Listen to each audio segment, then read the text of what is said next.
आवाज India TV के views makers इस विशेष एपिसोड में आपका स्वागत है। आज हमारे साथ एक बहुत ही खास शख्स मौजूद हैं, JS पाटिल सर। सर आपका बहुत बहुत स्वागत। Thank you. डॉक्टर बाबा साहब अम्बेडकर द्वारा संकल्पित ट्रेड यूनियन के माध्यम से संगठित एवं असंगठित क्षेत्र के मजदूरों को इकट्ठा करने का कार्य स्वतंत्र मजदूर यूनियन के माध्यम से लगातार हो रहा है। स्वतंत्र मजदूर ट्रेड यूनियन के माध्यम से अनुचित प्रथाओं का विरोध, संघर्ष करने का कानूनी हक तथा इसके अलावा ज्यादतियां और शोषण के खिलाफ कामगारों की आवाज बुलंद करना, ये एक महत्वपूर्ण ध्येय है, उद्देश्य है। फुले अंबेडकरी ट्रेड यूनियन महाराष्ट्र में नहीं बल्कि देश के कोने कोने में पहुंचने का कार्य विगत 35 सालों से JS पाटिल साहब कर रहे हैं। सर आज हमारे बीच में मौजूद हैं। आज हम उनसे संवाद करेंगे और जानेंगे उनके संघर्ष में सफर के बारे में। सर जय भीम। जय भीम। सर विगत 35 सालों से देश के कोने कोने में जाकर आप जो ट्रेड यूनियन है इसको मजबूत करने का काम कर रहे हैं और इस संगठन के माध्यम से लगभग 2.5 लाख लोग आपसे कनेक्ट भी हो चुके हैं। मेरा सबसे पहला सवाल यह है कि जिस तरह से डॉक्टर बाबा साहब अम्बेडकर ने इंडिपेंडेंट लेबर पार्टी बनाई थी, उसके बाद ये सिलसिला कई थम सा गया था, लेकिन आपके नेतृत्व में विगत 35 सालों से आज एक बहुत मजबूत संगठन, देशव्यापी संगठन स्थापित हुआ है। क्या वो संकल्पना थी, क्या वो ध्येय था, क्या वो विचार था कि आपने इसका नेतृत्व किया और बहुत ही शानदार तरीके से आज आपने एक बहुत बड़ा मजबूत संगठन इस देश में स्थापित किया है और जो फुले शाहू अम्बेडकर विचारधारा की पर आधारित है। नारायण मेघाजी लोखंडे ने जो एक सपना संजोया था उस पर आधारित है। इसके बारे में जरा बताइए। हम स्टेट इलेक्ट्रिसिटी बोर्ड में जब ज्वाइन हुए 1977 में, तो हम तो इंजीनियर थे और हमें कोई ये ट्रेड यूनियन की जानकारी नहीं थी। राइट। मगर 1980 में हमें ऐसा लगा कि कुछ तो भी संगठन में ज्वाइन होना चाहिए। तो हम भागा सूर्य विद्युत कर्मचारी संगठन में ज्वाइन हुए। और हमने जो लिटरेचर पढ़ा फुले शाहू अम्बेडकर का, पर्टिकुलरली बाबा साहब का जो लेबर मिशन है और फुले का लेबर मिशन है, हमें तो पहली प्रेरणा ये मिली, महात्मा फुले ने जो सत्यशोधक मूवमेंट का पहला जो बुलेटिन दीनबंधु शुरू किया। यस, दीनबंधु। तो वो दीनबंधु के नीचे लिखा था, this general is devoted in the interest of the workers. अच्छा। वो टाइम में तो कोई संगठित क्षेत्र में लोग नहीं थे, सभी असंगठित थे, जूट कामगार थे, ये सभी लोग थे। राइट। तो उनकी जो समस्या थी वो दीनबंधु में वही होते थे। तो दूसरी प्रेरणा, महात्मा फुले जी ने 50 फार्म लेबर का मोर्चा, उनका शोषण होता था पुणे जिले में जुन्नर गांव में। उनके साहूकार के अगेंस्ट में उन्होंने एक मोर्चा निकाला, मिनिमम वेजेस मिलना चाहिए। राइट। उनके सामने भाषण करते हुए फुले जी ने बोला कि तुम्हारे 2 शत्रु है, एक साहूकारशाही और सेकंड भट्टवादी यंत्रणा। तो सेम बाबा साहब ने 1936 में जब इंडिपेंडेंट लेबर पार्टी की स्थापना की, उसका जो मैनिफेस्टो है, नेबर अबाउट कॉन्स्टिट्यूएंट असेंबली में 15 से 16 इंक्लूडिंग बाबा साहब अम्बेडकर तब इंडिपेंडेंट लेबर पार्टी के चुन के आए थे। मगर उनका जो मैनिफेस्टो था ये totally devoted to the unorganised sector labour था, कि उनका शोषण कैसा है, क्या है। तो ये एक उनका एक दायरा था और वही विचार से प्रेरणा लेके नारायण मेघा लोखंडे का जो 100 साल तक जो चरित्र प्रसिद्ध नहीं हुआ था कि सत्यशोधक कामगार मूवमेंट में वो भी थे। सत्यशोधक मूवमेंट में महात्मा फुले के साथ में थे। राइट। और पहली सत्यशोधक मूवमेंट के आइडियोलॉजी का ट्रेड यूनियन 1884 में, 1884 में नारायण मेघा लोखंडे ने बनाया। उसके बाद उन्होंने बहुत संघर्ष किया और संघर्ष के फलित ब्रिटिश सरकार था, काम की कोई हॉलिडे नहीं थी, काम के तास नहीं थे। राइट। तो उनका आखिरी का संघर्ष ये 24 अप्रैल 1890 का है। उसमें बहुत सारे महिला थी, हजारों। और फिर ब्रिटिश सरकार को मानना पड़ा कि इनको संडे की हॉलिडे मिलना चाहिए, काम के तास होना चाहिए। तो देश में जो हमको जो हिस्ट्री बताते हैं कि शिकागो में क्रांति हो गई, ये हो गई, तो वो गलत है।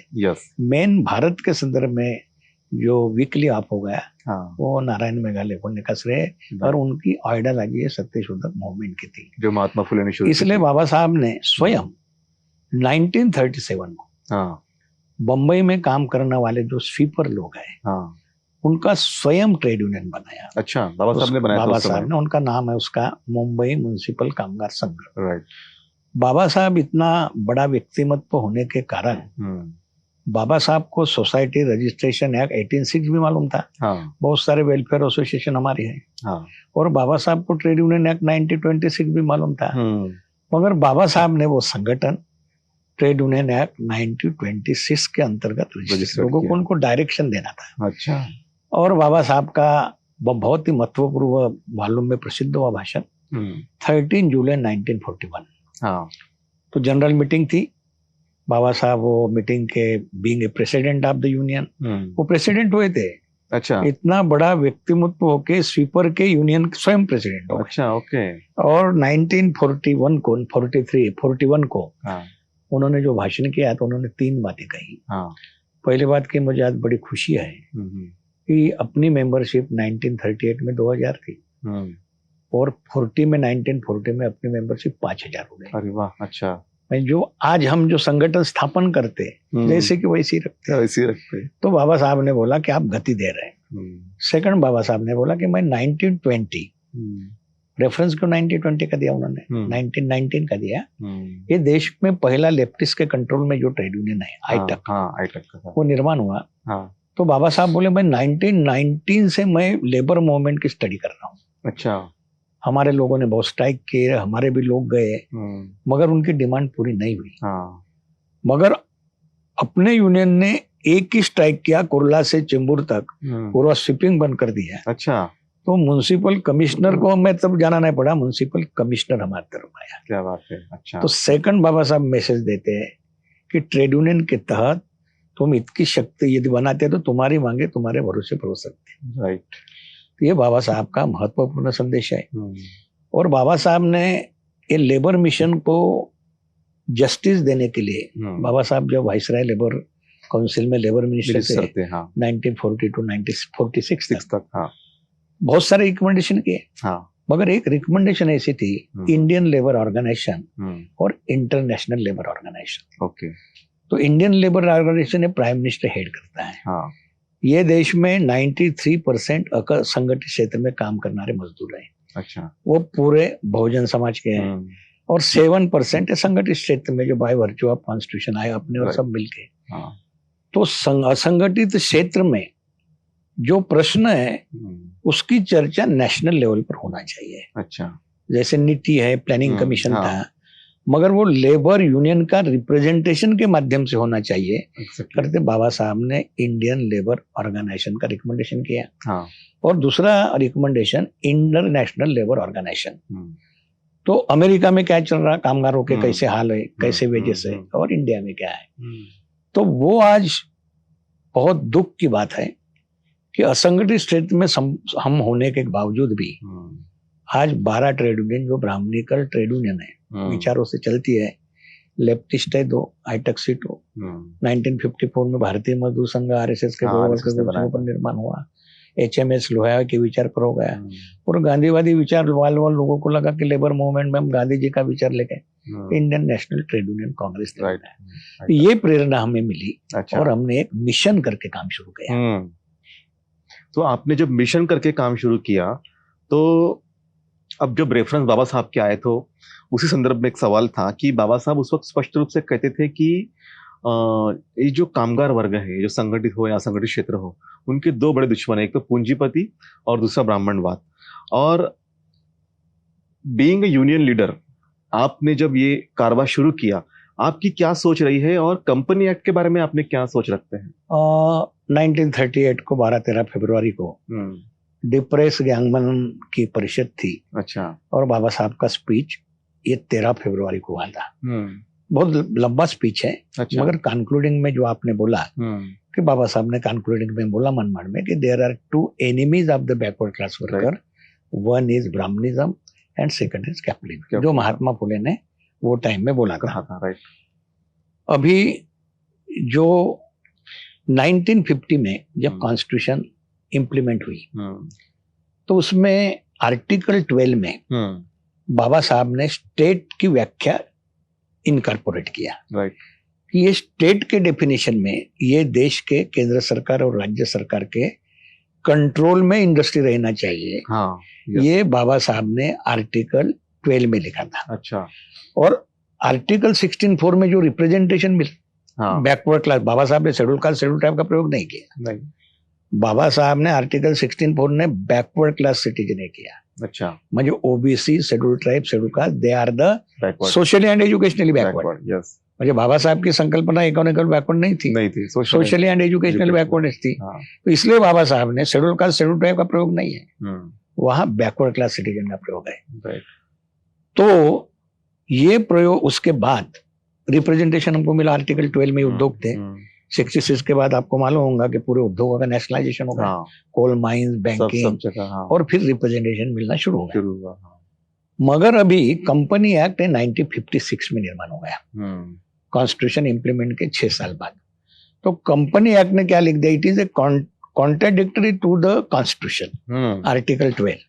तो कंपनी एक्ट में क्या लिखा कि जो भी इंडस्ट्री के 51% शेयर प्राइवेट इंटरप्राइज के कब्जे में जाएंगे, तब स्टेट का कंट्रोल चले जाएगा। अच्छा, ऑल दैट इंडस्ट्री पूरी ओनर हो जाएगी वो। बट जब ये 51% शेयर गवर्नमेंट के चले जाते हैं, तो नेचुरली रिप्रेजेंटेशन जो है वो भी तुम्हारा ऑटोमेटिक ही होता है। तो कंपनी एक्ट एक कॉन्ट्राडिक्टरी है कॉन्स्टिट्यूशन से। कॉन्ट्राडिक्ट, एक तो either there should be amendment in company act 91 के बाद लिबरेशन ग्लोबलाइजेशन हो गया, हाँ, वो कंपनी एक्ट के तहत हो गया। डिफेंस अभी जो भी बहुत ही इम्पोर्टेंट डिफेंस सेक्टर, 7 कंपनी में उनको कंपनी एक्ट 1956 में कन्वर्ट किया। अच्छा, अभी तो 100% शेयर है, हाँ, पर दे कैन डिसइन्वेस्ट, हाँ, कभी भी कर, जब कंपनी एक्ट में होता है, हाँ, तो डिसइन्वेस्टमेंट कर सकते हैं। Right, right. तो अभी ये जो हिस्टोरिकल बैकग्राउंड से हम आते हैं वापस, एक यूनियन नेता के तौर पर आपकी शुरुआत कैसे होती है और किस तरह से आपका एक कारवा चलता है? जब सबसे पहले आप, मुझे लगता है कि आपने चंद्रपुर में भी काम किया है, बैरिस्टर राजाभाऊ खोब्रागड़े के सानिध्य में भी आपको काम करने का मौका मिला है, और एक आंदोलन के भी बारे में हमने सुना है कि एक जो स्वीपर कास्ट के एक एम्प्लॉय थे, उसको क्लर्क बनाने के लिए भी आपने एक आंदोलन छेड़ा था, और वही से शायद आपकी शुरुआत हुई। इसके बारे में बताइए, सफर के बारे में। जब हम चंद्रपुर में थे 1977 से लेकर 1986, मैं तो जिले का सेक्रेटरी था।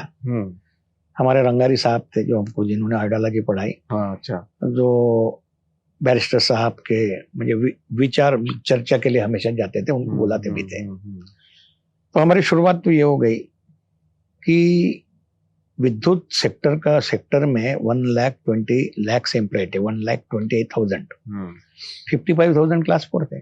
अच्छा, उसके बाद 43 क्लास 3 थे, बाकी क्लास 2 क्लास 1, और हमारे इंजीनियर नहीं थे।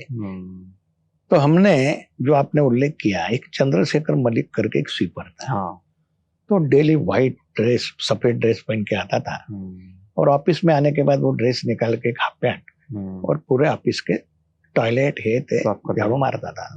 मैं उसको पूछा, चंद्रशेखर मलिक आप कितने पढ़े हो? साहब मैं मैट्रिक पास हूँ, एसएससी। तो मुझे मालूम था राम डेंडुरे करके एक स्वीपर समाज के एमएलए थे, उसने कुछ रिकमेंडेशन किया था गवर्नमेंट को। अच्छा, और उन्होंने वो एक्सेप्ट किया था कि जो भी क्वालिफाइड स्वीपर समाज के हैं, उनको क्वालिफिकेशन के मुताबिक नौकरी देना चाहिए। अच्छा, ओके। तो मैंने उसको बोला, तेरे को मैं एलडीसी बना था, क्लर्क बना था।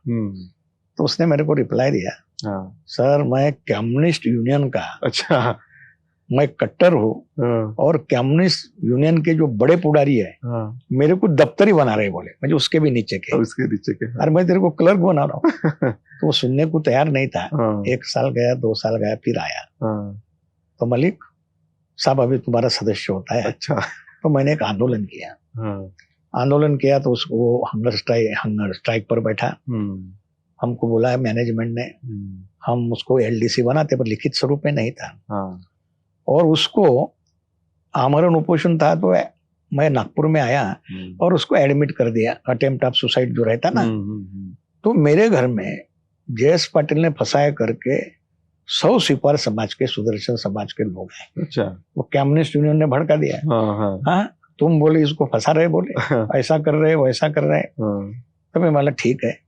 फिर और मैं आंदोलन किया, और उसको जो झाड़ू उसके हाथ में था, तो वो झाड़ू उससे निकल गया और वो क्लर्क बन गया। अरे वाह। तो तब हमें ऐसा लगा कि संगठन की शक्ति तो पूरे महाराष्ट्र में 100-200 लोग होंगे। हाँ पूरे के कम्युनिज्म मूवमेंट में हमारे क्लास 4 के लोग थे। हाँ तो हमें लगा कि अब फ्लो के अगेंस्ट में जाके राइट, प्रवाह के विरुद्ध जाना चाहिए। प्रवाहाच्या विरोधामध्ये जोपर्यंत जाणार नाही हाँ तब तक हम खड़े नहीं हो सकते। सही बात है। बहुत सारे अपमान भी हो गए हमारे, हाँ हमको कोई पूछता भी नहीं था। हाँ हमारे लोग ही हमको बोले मूर्ख आदमी है। ऐसा करते करते एक इलेक्ट्रिसिटी बोर्ड का हमने मॉडल बनाया ट्रेड क्या यूनियन का। और मॉडल फिर हम पे रिविजन 93 में गए। हमारे पास पैसे नहीं थे, जेब से खर्च होते थे। म्हणजे 77 ते 2000 तक हमने पूरे जेब से, ये नागपुर में मुझे याद है जब 90 में आया तो महाराज बाग का एक झाड़ था, वहां मैं संडे को मीटिंग लेता था। अच्छा, इनवेरिएबली मेरी मीटिंग वहां होती, तो ऑफिस नहीं था हमारा। हाँ कोई। उस समय ऑफिस तो वड़ के नीचे मैं अपना बड़ा झाड़ था वो, तो वहां मीटिंग लेता था। तो फिर हमें कॉन्फिडेंस बन गया। हमारे लोग उनके कंट्रोल में थे क्लास 4 के, वो फिर जब हमारे कंट्रोल में आए, उनके झंडे पकड़ते, उनको फाइनेंशियल कंट्रीब्यूशन देते हाँ। थे। तो वो सब लोग जब उनका परिवर्तन हुआ, राइट, वैचारिक परिवर्तन करने का काम, ओबीसी के लिए हम मंडल कमीशन के बहुत सारे सिंपोजियम भी लिए थे। यस, मुझे अपने मूवमेंट की चंद्रपुर की एक ही याद है, बैरिस्टर साहब की तरफ। और अंगारी साहब गए थे, मैं दूर ही रहता था, मैं बहुत जूनियर 26-27 साल का था। तो बैरिस्टर साहब ने बोला कि मैं भद्रावती डिफेंस में जा रहा हूँ। अच्छा, भारतीय मजदूर संघ की जो संलग्न संगठन डिफेंस में, उसका नाम है भारतीय प्रतिरक्षा मजदूर संघ, और मैं चीफ गेस्ट हूँ। अच्छा, और दत्तपंत ठेंगड़ी मेरा दोस्त है, वो बीएमएस के प्रेसिडेंट थे। हाँ, तो रंगारी साहब ने बोले साहब आप मत जाओ, बोले। अच्छा, ये मेरे सामने की बात है। बोले क्यों? वहाँ 60% 70% शेड्यूल कास्ट शेड्यूल ट्राइब के लोग हैं, वर्कर्स। तो उनको एक संदेश जाएगा कि बैरिस्टर साहब आए, तो एक वो मैसेज जाएगा तो पेपर में, उनके जो पेपर है, कि बैरिस्टर साहब ने बोला कि भारतीय मजदूर संघ आदर्श कामगार संगठन है। हाँ, तो हमारे लोग डाइवर्ट होंगे। नहीं नहीं, मैं बोले ऐसा करूंगा, तुम मेरे को भाषण लिख के दो। अच्छा, तो रंगारी साहब ने भाषण लिख के दिया, और वो तो भाषण जो करना वो किया, मगर तरुण भारत में उल्टा आ गया। अच्छा, तरुण भारत में ये उल्टा आ गया, मगर बैरिस्टर साहब के दिमाग में वो बात बैठ गई। तो बैरिस्टर साहब ने पहली बार डेमोक्रेटिक इंडियन ट्रेड यूनियन, अच्छा, म्हणजे D2 करके एक ट्रेड यूनियन का संगठन बनाया। वो डिफेंस में बहुत मजबूत था। जब डिफेंस का वर्ष कमेटी का इलेक्शन अंबाजरी, जवाहरनगर और भद्रावती के हो गया, तो दूसरे यूनियन के 11 लोग चुन के आते थे, तो D2 के चुन के आए। अरे वाह, अच्छा। तो एक इमोशनल सेंटिमेंट था लेबर मूवमेंट का, उसको कंटिन्यूटी नहीं मिली। उनके बाद में जो भी लोग हैं, एक कामगारों की आइडियोलॉजी ये वो है, तो उसको भी अभी हमने ये कर दिया। पूरे 41 डिफेंस जो है, उनका एक जबलपुर में मीट हो गया था पिछले महीने में, मुझे बुलाया था दिल्ली तमिलनाडु से। और वो डिफेंस का फेडरेशन ट्रेड यूनियन का इंडिपेंडेंट लेबर यूनियन से उन्होंने संलग्न कर दिया। इस आंदोलन में काम करते करते आपने काफी त्याग भी किया है, समर्पण भी किया है। एक वाकया ऐसा भी आपके संदर्भ में आता है कि एक समय ऐसा आया था कि आपने अपना मंगलसूत्र भी गिरवी रख दिया था, वो क्या संदेश था? हाँ, चंद्रपुर में लोग यूनियन की शुरुआत, पावर स्टेशन नया बना था। हाँ, और पावर स्टेशन में लोग सेंटिमेंटल रहते, जयंती रहती। हाँ, जयंती का समय, तो जयंती रहती तो प्रोग्राम लेना चाहिए। हाँ, मेरे में भी उत्साह था, यूनियन में लोग आना चाहिए। हाँ, तो मैंने निर्मला जेठे करके थे। हाँ, निर्मला जेठे गायिका होता है इतने, तो उनको मैं बुलाया। तो वो टाइम में 6000 रुपीज में हमने उनके साथ कांटेक्ट किया था, बस से आए थे। हाँ, हुआ क्या कि बैरिस्टर राजाभाऊ खोबरागड़े मर गए थे। अच्छा, उनका देहांत हो गया था। तो मैंने उनको टेलीफोन किया था कि भाई प्रोग्राम हमने कैंसिल किया। इन्होंने बोला कि हमको कम्युनिकेशन हो गया, पूरे गाड़ी वाड़ी लग्जरी लेके आ गए। तो हमारे लोग तो सब ऐसे हाथ डाले, मैंने मेरे को पैसे होना बोला 6000 होना। तो मेरे को 2 साल हो गए, शादी हो गई थी मुझे। तो मैंने मिसेस को बोला कि मंगलसूत्र दे दे। तो मैं लिया। एक सीनियर ऑपरेटर हरिचंद्र खोबरागड़े थे, बहुत अच्छा कार्य करता था। उनके घर में गया, कहने के बाद में बोला ये रख दो, मेरे को इतने पैसे दे। वो आदमी ने रखा नहीं, मगर पैसे दिए बाद में। तो मैं उसके पैसे देने के लिए दूसरे की तरफ ये किया। तो वो एक इंसिडेंट ऐसे भी चंद्रपुर संदर्भ पावर आते हैं। स्टेशन का वो एक इंसिडेंट था। मूवमेंट में काम करते करते ऐसे भी हाँ, कई वो तो संदर्भ। फाइनेंशियल तो बहुत ही क्रिपल थे हम, हाँ कोई लोग ही नहीं थे, मगर हम ये कारवां छोड़ देते थे। हाँ विद्युत सेक्टर का हमको कॉन्फिडेंस आया कि मॉडल बन गया। राइट। फिर ऑल इंडिया इंडिपेंडेंट विद्युत एम्प्लॉइज फेडरेशन, पूरे स्टेट इलेक्ट्रिसिटी बोर्ड, हमको तो कभी ऑफिस में, अभी मैं पश्चिम बंगाल में गया था हाँ 3 साल पहले, अच्छा तो मुझे चढ़ने नहीं देते थे। मैं हाँ। एक एक को बोला, यार शेड्यूल कास्ट के कोई लोग है क्या? हाँ और एक जन बोले साहब वो सरकार साहब है। अच्छा। मैं सरकार की तरफ गया, फिर उससे बातचीत हो गई, फिर उसका ये हो गया, 2-4 मीटिंग हो गई, तो ये कारवां बढ़ता गया धीरे धीरे। एक मेरे को तो एक, मैं चेन्नई में मेरे पहचान का एक भी नहीं था 4 साल पहले। मैंने एक जने का मोबाइल लिया, सुब्रमण्यम, उसको मैंने फोन किया, mister Subramaniam, I am coming on so and so date, are you ready to conduct the meeting? बोले यस सर। वो इलेक्ट्रिसिटी बोर्ड का था, उसने मीटिंग कंडक्ट किया स्कूल में, 23 लोग थे। अच्छा। और हर एक के हाथ में अनहिलेशन ऑफ कास्ट, ये तमिल का एक ट्रांसलेटेड किताब था। मैंने पूछा भाई ये हर एक के हाथ में क्यों है? साहब अभी आर्मस्ट्रांग करके बीएसपी का प्रेसिडेंट था, उसकी शादी में 1 लाख डिस्ट्रीब्यूट किया था। तो मुझे कॉन्फिडेंस आया कि अब ये लोग परिवर्तन इनमें हो सकता है।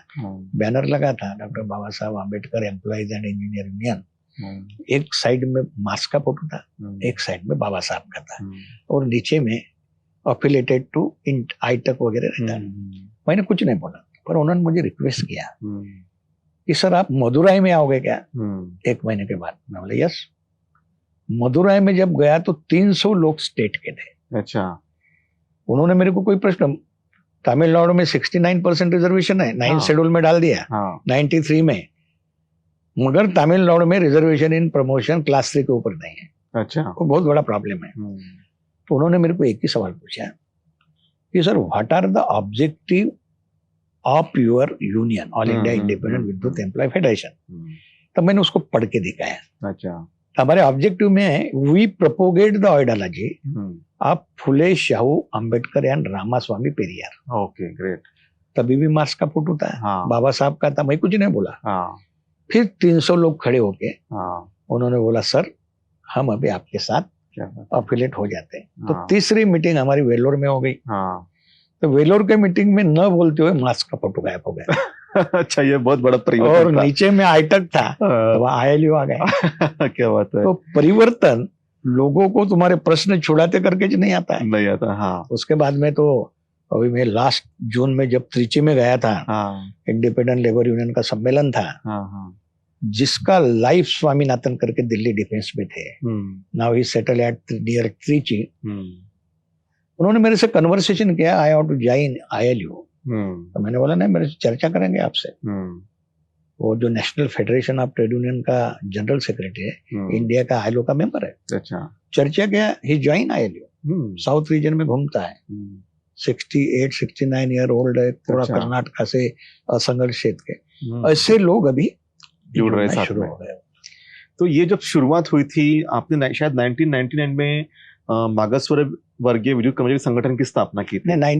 स्थापना तो 78 में हुई थी, हाँ। मगर हम ज्वाइन 80 में जिला लेवल पर हो गए। राइट। हाँ। और उसको दिशा देने का काम किया। तो फिर उससे उसके आगे फिर कैसे आगे बढ़े? 93 में क्या हो गया, हाँ, हमें कॉन्फिडेंस आ गया कि हम उस चर्चा को बुलाते नहीं थे। हाँ।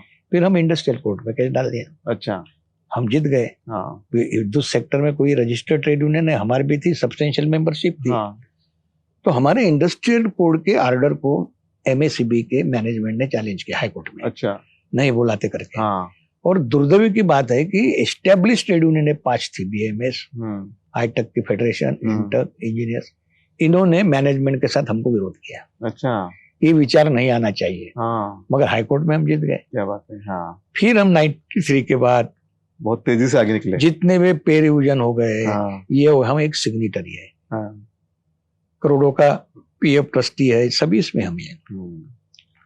तो हमें कॉन्फिडेंस आ गया कि हम बहुत ही प्रभाचा विराट प्रभाव के फ्लो के अगेंस्ट में जाके ये मूवमेंट जब खड़ी होती है तो पैसा भी बड़ी बात नहीं रही, बड़ी बात जब मूवमेंट समझते हैं।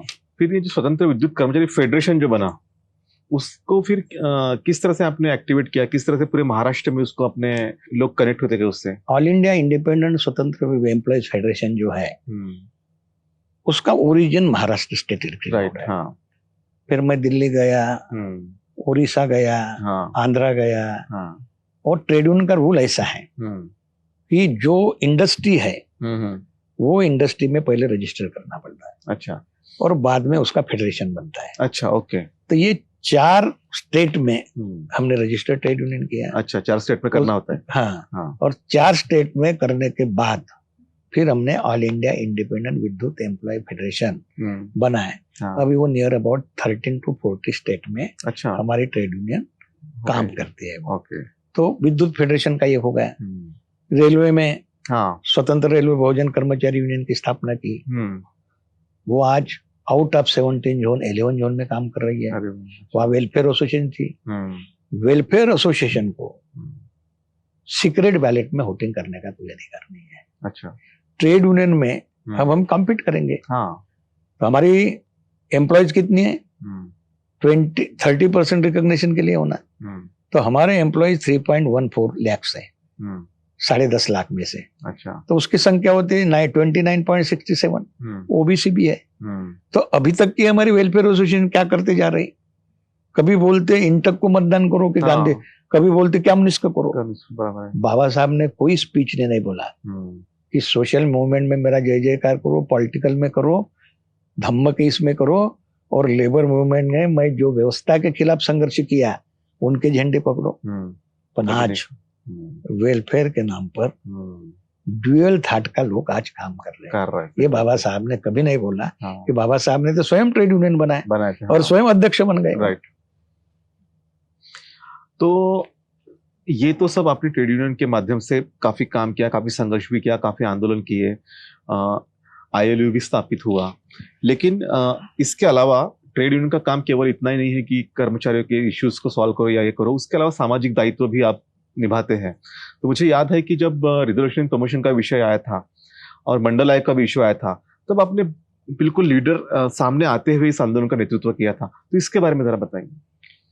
अब पहले तो मंडल कमीशन का नागपुर में 84 में असेंबली सेशन था, विंटर। तो हमने मंडल आयोग आणि राष्ट्र निर्माण ये नाम का मराठी किताब चंद्रपुर से, अच्छा, खिले की पेंटिंग पेज थे, वो हमारे रंगारी साहब थे। और वो टाइम एक माली समाज के MLA लक्ष्मण तायडे थे। तो हमारे पहचान के थे। उनके नाम पर हमने पब्लिश किया। अच्छा। और विंटर सेशन में पूरे आमदार के रूम में वो हमने सर दे दिया उनको, दे दिया। तो जब डिस्कशन आया तब सब लोगों ने किताब, ये रिप्रेजेंटेशन ओबीसी को इतना है, उतना है। और उसके बाद हमने जो हमारे ऑफिसेस थे उसमें मंडल कमीशन की बहुत सारी कॉन्फ्रेंस ले लिया और लोगों को प्रबोधन करने का काम हम वो टाइम में किया। उसके बाद में रिजर्वेशन इन प्रमोशन का जब सिलसिला शुरू हो गया तो रामराज IRS थे। हमें एक अच्छा लगा कि एक IRS आदमी लोगों को संगठित कर रहा है, तो हम भी उसमें जुड़ गए। पहला मोर्चा तो मुझे याद है 1 लाख लोगों का मोर्चा था, बहुत सारे पंजाब के लोग थे। फिर कारवां चला, बहुत सारे असली दूर भी हो गए। हम हर मोर्चे में बहुत लोग लेके जाता था, महाराष्ट्र से, नागपुर से, इरेस्पेक्टिव ऑफ कोई बामसेट के कोई भी रहे, पर आते थे। यहाँ 1 लाख रुपए पंजाबराव देशमुख सभागृह में भी लोगों ने दिए थे। तो ये कारवां बढ़ते बढ़ते बीच में जरा थोड़ा डेविएशन हो गया उनका। 2003 के बाद पॉलिटिकल पार्टी तो हमने उससे दूर हो गए। हम इंडिपेंडेंट लेबर यूनियन का, मगर जो भी लेटेस्ट कारवा रिजर्वेशन इन प्रमोशन का शुरू हो गया। तो हमने हाई कोर्ट में जब रिजल्ट लगा कि सीज कर दिया वो 3 क्राइटेरिया कंप्लाई नहीं कर करके, तो सुप्रीम कोर्ट में जो केस है अभी, मोर्चे तो हमने निकाले, आजाद मैदान निकाले, यहाँ भी बड़ा मोर्चा निकाला था। तो इंदिरा जयसिंह और KH चौहान, ये दोनों को हमने एंगेज किए। तो अभी पैसा का जो प्रॉब्लम है, जब 4 अगस्त 2017 को जब रिजल्ट हाई कोर्ट का अगेंस्ट लगा तो हम मीटिंग ले विद्युत सेक्टर की, और हमने लगा इसको 2-3 कोटी रुपए हमको खर्च लगेंगे। तो हमने क्लास 4 1000 देना चाहिए, क्लास 1 देना। तो हमने नियर अबाउट 1.75 करोड़ अच्छा, हमने अकेले विद्युत सेक्टर में संगठन के माध्यम से कलेक्ट किया। वाह, और आज जो करवा 1 करोड़ रुपए हमने वकील के ऊपर बाकी इस पर खर्च किया। ये लीगल बैटल भी इम्पोर्टेंट होते हैं, सही बात तो है। ये करते हैं। तो ये हमारे पास जो मिशन को मानने वाले जो लोग हैं वो होने के कारण हाँ, हम रिजर्वेशन इन प्रमोशन का मामला जुडिशियरी आंदोलन तो करेंगे, करेंगे हाँ। मगर जुडिशियरी से भी हम रामलाना में आंदोलन किया था कोरोना के पहले। हमारी डिमांड क्या थी? 15 से 20 हजार लोग थे पूरे स्टेट के, हाँ, ILO का था। डिमांड क्या थी कि रिजर्वेशन ये 9 शेड्यूल में डालो। अच्छा, कॉन्स्टिट्यूशन में 9 शेड्यूल में जो चीज जाती है हाँ, वो जुडिशियरी में चैलेंज नहीं होता उसको। चैलेंज नहीं होता है। Okay, Tamil Nadu is the example. हाँ, 69% रिजर्वेशन है, हाँ, 18 schedule caste, 1 schedule tribe, 30% OBC, हाँ, मोस्ट OBC 20%। हाँ, मगर वो उन्होंने 90 जब मंडल कमीशन का जजमेंट लगा इंदिरा साहनी का, तो 50% के लिए मर्यादा डाल दिया। हाँ, तो उन्होंने 9 शेड्यूल में डाला, मान्यता लिया। और अभी तुम 257 है कॉन्स्टिट्यूशन का, ये 9 शेड्यूल है। 257A में तमिलनाडु का reservation in services and education है 9 शेड्यूल में। हाँ, और इसलिए वहां अभी तक कुछ हुआ नहीं। होता चैलेंज हो गया, होता है चैलेंज, बट उसमें कुछ हुआ नहीं, कुछ हुआ नहीं। सही बात है। अब एक सवाल ये है कि आज जो आपने तो 0 से शुरुआत की थी, आज लगभग 2.5 लाख एम्प्लॉयज आपसे कनेक्ट है, आपसे जुड़े हुए हैं इंडिपेंडेंट लेबर यूनियन के माध्यम से। तो देश में कितनी ऐसी संस्थाएं, संगठनें आपसे संलग्न हुई है और किस तरह से अब इसका व्यापक आधार जो है आपने इसको विस्तृत किया है? और देश में नियर अबाउट असंगठित और संगठित क्षेत्र में 42 थे, अभी 50 हो गए। अच्छा, 50 हमने ट्रेड यूनियन हमारे साथ है। अच्छा, ओके। और नियर अबाउट आसाम छोड़ के, अरे वाह, तो बहुत सारा नेटवर्क, कुछ 1-2 स्टेट में, पश्चिम बंगाल में उतना अच्छा नहीं है, उड़ीसा भी उतना अच्छा हम डेवलप नहीं कर पाए, मगर साउथ अच्छा हुआ है। केरला में बहुत डोमिनेंट है, ट्रेड यूनियन बनने नहीं देते कम्युनिस्ट वाले लोग, अपने लोगों को दबा के रखते हैं। मगर वो लाइन में हम वहां आ गए। तमिलनाडु में तो बहुत अच्छा ये है, आंध्र तेलंगाना वगैरह ठीक है। अभी जो कारवा जो हम इसको बढ़ाना चाहते हैं, तो कारवा यह है कि जब रामलीला में हमने जो एजिटेट किया था, 9 शेड्यूल का पहला डिमांड था, और सेकंड डिमांड हमारे थे कि इंडिपेंडेंट लेबर यूनियन को इंडियन लेबर ऑर्गेनाइजेशन और इंटरनेशनल लेबर ऑर्गेनाइजेशन को प्रतिनिधित्व मिलना चाहिए। बराबर है। तो हमें यूनियन लेबर मिनिस्टर का एक खत मिला कि 12 ट्रेड यूनियन को, जो मैंने नाम लिया, आईटक, इंटर, BMS वगैरह, इनको हम प्रतिनिधित्व इंडियन लेबर ऑर्गेनाइजेशन और इंटरनेशनल लेबर में देते हैं। इसका क्राइटेरिया उन्होंने बताया कि आपको भी हम देते हैं, मगर ये क्राइटेरिया आप फुलफिल करो। पहला क्राइटेरिया आप 4 स्टेट में होना चाहिए, वो हमने कंप्लाई कर दिया। दूसरा क्राइटेरिया 4 इंडस्ट्री में होना चाहिए, इंडस्ट्री बोले तो BSNL इंडस्ट्री है, ये है, वो भी कर लिया। और तीसरा क्राइटेरिया 5 लाख मेंबरशिप का। तो बीच में 2 कोरोना के कारण ये मेंबरशिप बोले तो बोगस नहीं चलती, वेलफेयर एसोसिएशन की मेंबरशिप काउंट नहीं होती, ट्रेड यूनियन की होती है। तो हमने वो रिटर्न चीफ लेबर आप कमिश्नर को किया, 2-2.25 लाख का था, बीच में थोड़ा डाउन हो गया अभी पॉइंट। तो मगर हमको कॉन्फिडेंस है कि 2022 नहीं तो इसको हम इंडियन लेबर ऑर्गेनाइजेशन और इंटरनेशनल लेबर ऑर्गेनाइजेशन में जाएंगे। बहुत अच्छा। और वो हमारा अंतिम उद्देश्य नहीं है। हमारा अंतिम उद्देश्य यह है कि हमारे जो कॉन्स्टिट्यूशन बेनिफिशियरी जो लोग हैं, जो BMS में भी है और अपना ये चलाते हैं, तो वो उनके कंट्रोल में लेबर मूवमेंट पे है, उसको डीकंट्रोल करना। उसको डीकंट्रोल करना जरूरी है। डीकंट्रोल करके फुले शाह अम्बेडकर के लेबर मिशन है, उसमें लाना, ये हमारा अंतिम। उसको अब एक एग्जांपल देता हूँ। गवंडी कामगार हैं, काम करते हैं दिन भर। तो वर्धा में हम जब गए तो बहुत प्राबल्य था कम्युनिस्ट यूनियन का, तो हमने एक कार्यकर्ता तैयार किया। कार्यकर्ता के माध्यम से हमने ट्रेड यूनियन बनाए गवंडी कामगारों के। जब ट्रेड यूनियन दिन भर काम करते, शाम को पैसे लेते, जब मूवमेंट समझती तो क्या होता है, उन्होंने पैसे जमा करके 50 लाख का वर्धा में, आप मेरे हाथ से उद्घाटन हो गया, पूरा मिशनरी वर्क चलता, हमारे सभी मीटिंग चलती। तो असंगठित क्षेत्र के भी लोग जब मिशन समझता है तो पैसा बड़ी बात नहीं, सही बात है जी, बिल्कुल पैसा बड़ी बात नहीं है। और मुझे ऐसा लगता है कि इतना सारा एक व्यापक जनाधार अब आपके साथ में हुआ है, इतने बड़े पैमाने पे लोग आपसे इकट्ठा हुए हैं, तो आपने कुछ फाइनेंशियल मॉडल भी डेवलप किया है, आपने अपनी सोसाइटीज भी डेवलप की है कर्मचारी की, उसके बारे में जरा बताएंगे। फाइनेंशियल मॉडल यह है कि एमएससीबी का जो फाइनेंस मजबूत है वो, हाँ, तो ये मागास वर्गीय विद्युत कर्मचारी संगठन का एक 4 करोड़ का एक ऑफिस है, ऑफिस बनाए। हाँ। अभी 2-2.5 कोटी का औरंगाबाद में 1-2 महीने में बनेगा। बांद्रा में हमारा खुद का ऑफिस है, और डिस्ट्रिक्ट लेवल पर क्रेडिट कोऑपरेटिव सोसाइटी। हाँ, क्रेडिट सोसाइटी। तो क्रेडिट कोऑपरेटिव सोसाइटी और यूनियन का वैसा डायरेक्ट कानून के मुताबिक संबंध नहीं है। अच्छा, ओके। मगर वो हमारे लोगों ने बनाई, हाँ, they are under our control. Right. हम जो भी डायरेक्टिव देंगे, हाँ, उसके तो अकॉर्डिंग वो डायरेक्टिव को वो फॉलो करते हैं। हाँ, उसका पैसा हम इश्यू कर ही नहीं सकते, दे ही नहीं सकते। राइट। मगर हमारे कुछ समझो 500 मेंबर है सोसाइटी में, हमने बोला कि ये महीने में 500 काटो, उसके कंसेंट लेके वो करते हैं। तो वो एक बेनिफिशियरी। दूसरा, इंडिपेंडेंट लेबर यूनियन का बड़ा दायरा, कि हमें असंगठित क्षेत्र में काम करने के लिए, मैं पालघर गया, दमन दीव में भी गया, ट्राइबल लोग बहुत है वहाँ, हमने वहाँ भी ट्रेड यूनियन बनाए। सिलवासा में, देश के सबसे ज्यादा उद्योग ये सिलवासा में है। अच्छा। सभी बहुत उद्योग है, वहां भी मैं मीटिंग लिया। पालघर डिस्ट्रिक्ट में भी गया, तो ट्राइबल बहुत सारे अच्छे फुले आंबेडकर मिशन के भी लोग हैं। अच्छा। तो हमने उनके कैंप लिए। और कुछ एक्टिव मेंबर इनिशियल स्टेज में 5,000 रुपए दे के जाना आना काम करने के लिए। तो इंडिपेंडेंट लेबर यूनियन का टास्क बहुत बड़ा था। तो हमने कहीं भी कार्यक्रम को जाते हैं, तो इंडिपेंडेंट लेबर यूनियन को कभी 1 लाख, कभी 5 लाख, कभी 10 लाख तो हमेशा मिलते हैं। क्या बात है। हाँ। और वो भी जो विश्वास क्रिएट हुआ, तो हमको कॉन्फिडेंस आ गया कि उसका जो इंटरेस्ट मिलता है, हम अभी 3-4 कार्यकर्ते ट्राइबल के तैयार कर दिया है। क्या बात है। और उसके सहारे हम, और ये फाइनेंशियल स्ट्रक्चर और भी बढ़ाना पड़ेगा, उसको बढ़ाना पड़ेगा। मगर हमारा दायरा ये है कि सोशल मूवमेंट हो, ये हम पैरेलल नहीं चलते किससे।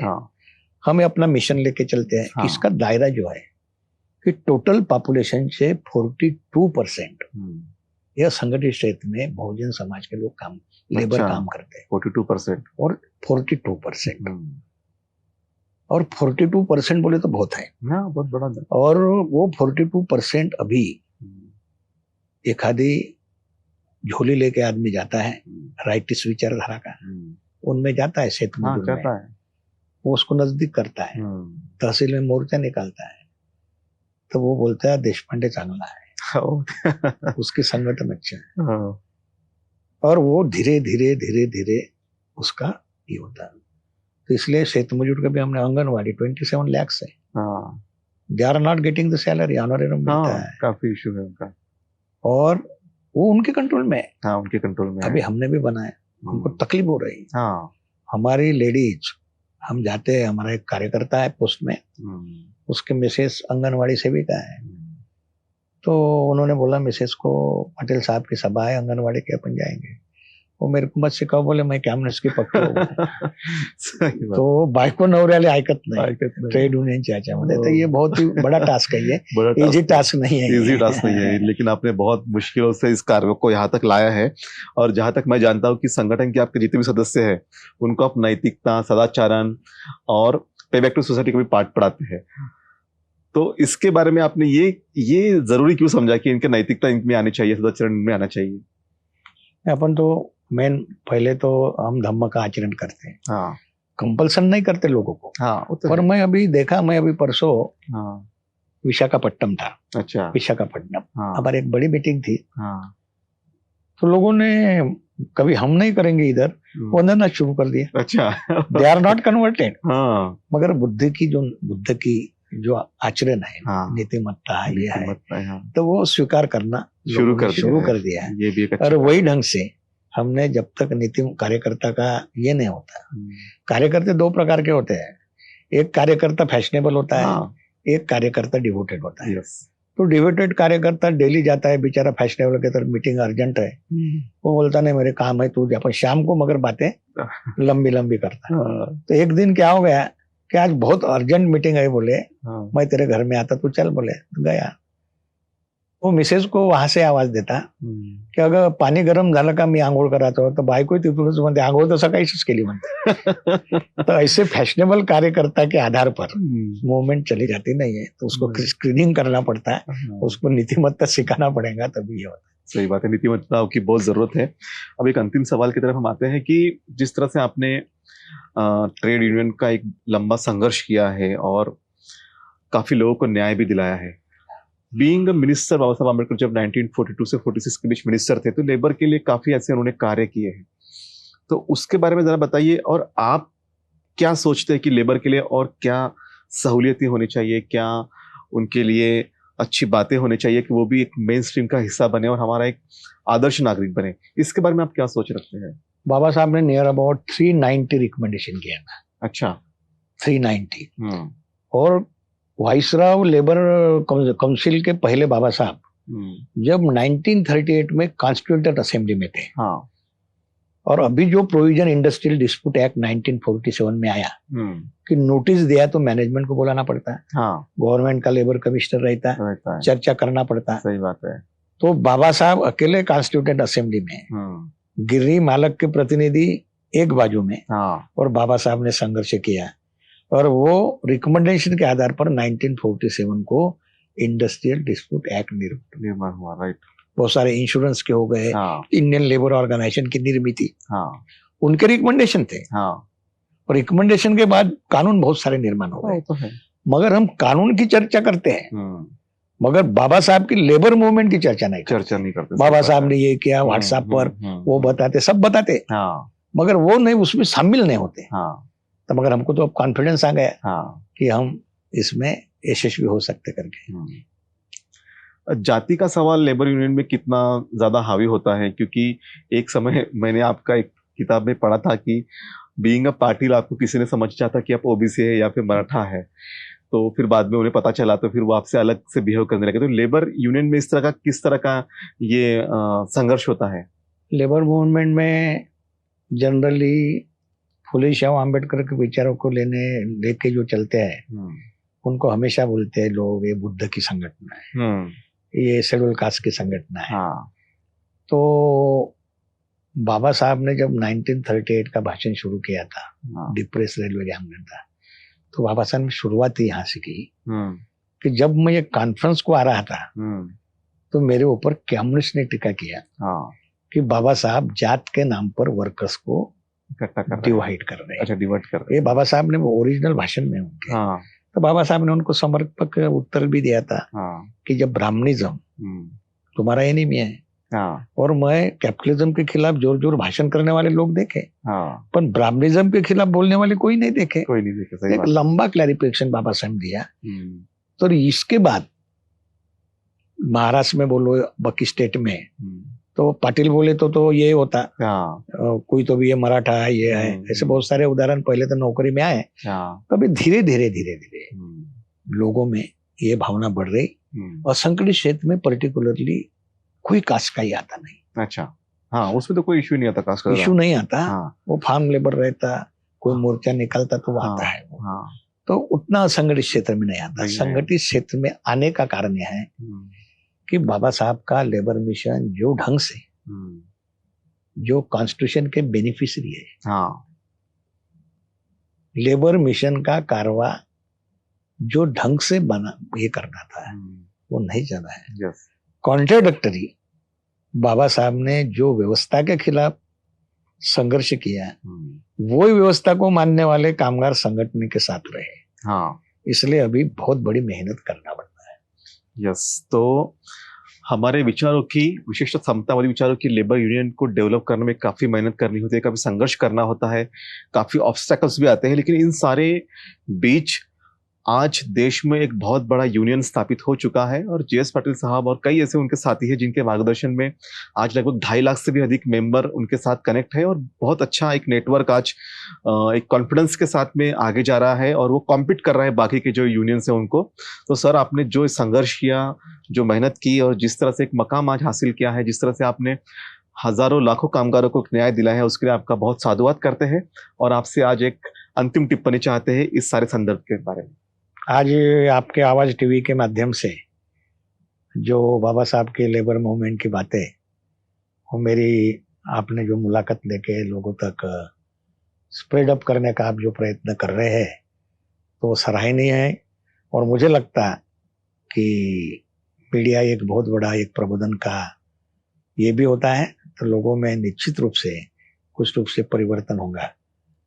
निश्चित रूप से परिवर्तन होगा और हम सब लोग इस परिवर्तन के साक्षीदार हैं। और हमारे बीच में जेएस पाटिल साहब हैं, जिन्होंने अपना पूरा समय, अपना वक्त इस मिशन को दिया है, अपना त्याग किया है, और आज उनके त्याग से इतना बड़ा एक आंदोलन भी खड़ा हुआ है और काफी लोगों को न्याय भी मिला है। सर, आप हमारे बीच में आए, हमसे बातें की, उसके लिए आपका बहुत बहुत धन्यवाद। जय भीम, जय भीम। जय भीम।